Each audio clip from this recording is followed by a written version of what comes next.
Bharatiya Janata party जेबे ठारू नरेंद्र मोदी 2014 मसीह आसिले लगातार भाव में जनसमर्थन बढ़ी बढ़ी जाइए। 2014 मसीह मोदी आस्था रखिक 282 सांसद बीजेपी देते 2019 303 होता एवं विगत 10 वर्ष 2014 रु 24 मोदी जी जिते प्रकार काम कर गरीब ठार गरीब लोक ठार सब वर्ग लोक भित्तिभूमि ठार नहीं शिक्षा स्वास्थ्य गमनागमन जलसेचन कहतु विद्युतकरण कहतु सबू दिगरे जो प्रकार काम कर विश्व दरबार भारत को जो प्रकार उपस्थापन कर आस्था रखिक मोदी जी जो 370 धारा उच्छेद कले मोदी जी समस्त को निवेदन कर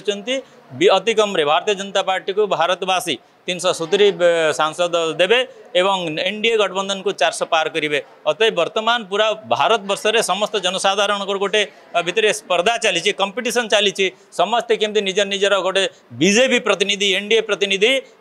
लोकसभा को पठेबे ता भितर आम नवरंगपुर लोकसभा निर्वाचन मंडल में आसची जो जनसाधारण एत भाव में खुशी हो जाते एत उत्साहित हो जाते से चाहते जन प्रतिनिधि लोकसभा बीजेपी एमपी भाव में जातु एवं प्रतिनिधित्व करूँ।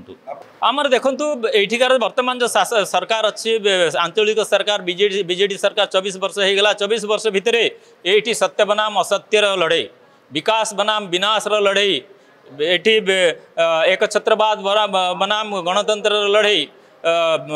यही सब लड़े एवं आपड़ जदि देखिए ताहले मोदी जी जिते प्रकार अनुदान वर्तमान विगत 10 वर्ष देइचंती 18,83,000 कोटी टंका देइचे ओडिशा को 10 वर्ष रे जो क्षेत्र रे 2004 रु 14 यूपीए सरकार मनमोहन सिंह सरकार 2,93,000 कोटी टंका देथिले किंतु एही 18,83,000 कोटी टंकार जो अनुदान से अनुरूप रे ओडिशार विकास नहीं नवरंगपुर लोकसभा निर्वाचन मंडल विकास ही नहीं। अतएव जनसाधारण चाहते जोड़ा मोदी आह्वान देइचंती डबल इंजिन सरकार ए से मनस्थ कले ये जिते पर्यटन मोदी जी बीजेपी सरकार हम ना ताहले आमर जो प्रकार विकास हवा कथा है नहीं हम ना लोक मनस्थ कले ये डबल इंजिन सरकार बदलवा दरकार से बीजेपी सरकार चाहते।